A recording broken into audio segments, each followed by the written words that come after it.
Yeah, this is the first of what I hope will be a number of these blogs, podcasts, whatever you want to call them.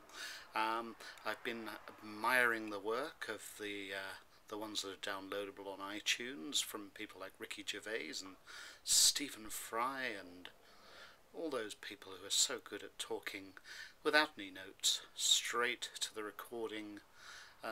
I don't suppose it's a camera, but a recorder of some sort, which they can then download onto the internet for everyone to enjoy.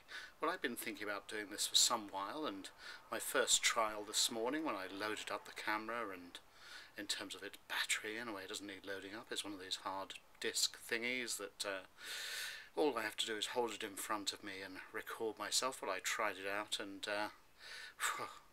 what a nightmare. I didn't realise I had such a huge double chin. I mean, what is it about middle age when a man or a woman reaches a certain age that no matter what exercise you take, which frankly I have to admit I take absolutely none, and whatever you eat, and frankly I have to admit I eat the most appallingly healthy on foods at times, and possibly drink far too many units of alcohol. But nevertheless, I don't understand where this double chin has suddenly come from, and it appalled me to look at it in the camera and see it in the screen when I look back at my recording and see. Ah, dear, it makes me so depressed to look at it. But anyway, that's enough about my double chin. What I really wanted to talk about in this particular video blog or video diary, what should we call it? A YouTunes upload, a YouTube, whatever it's called, iTunes, YouTunes, we all tunes. Anyway, I was wondering what to talk about, because I need to fill about 2 or 3 minutes perhaps just to see if this works before I go into perhaps some slightly longer issues. But I think the first thing that struck me this morning as I got up, and I really need to do some household chores. Neither my wife or I are particularly big on cleaning and tidying, and with 3 gigantic teenage stroke early 20s young people living in the house, the place is frankly a fucking pigsty. And none of them want to do absolutely anything about it at all. But what struck me this morning is that my wife and I, and well, that immediately makes me sound middle-aged, doesn't it? My wife and I.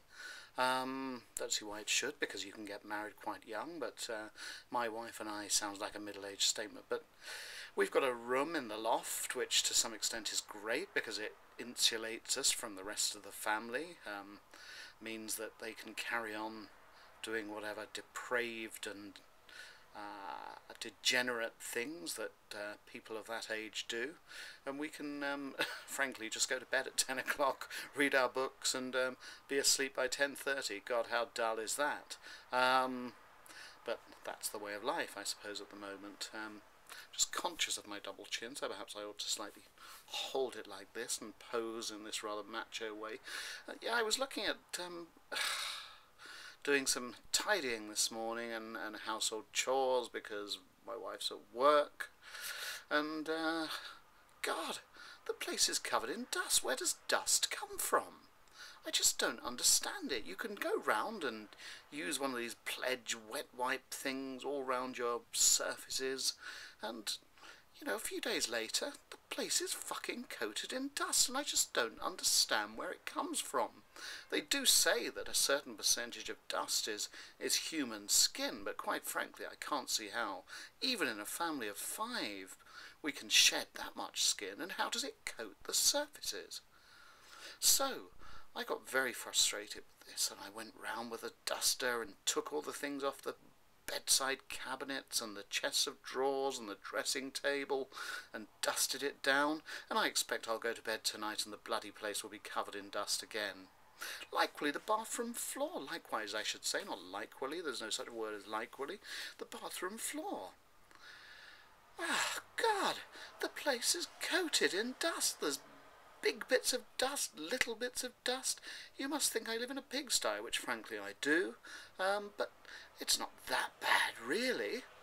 And the place gets coated in dust. It's not like we live on a motorway or even a really very busy road. We can't be shedding that much skin, and yet the place is covered with dust. And that's the end of my tirade this morning, because dust is a subject that must annoy many, many, many people in the country, and in fact the world. But I suppose there's a lot of people make a business out of it. Cleaners will charge a perfectly good rate to come round and dust your house for you. And maybe that's something I should look at. Maybe I'll let you know if I've successfully managed to find a cleaner to stop this weekly or fortnightly or monthly exercise, which seems to be completely fruitless. So I'll speak to you soon.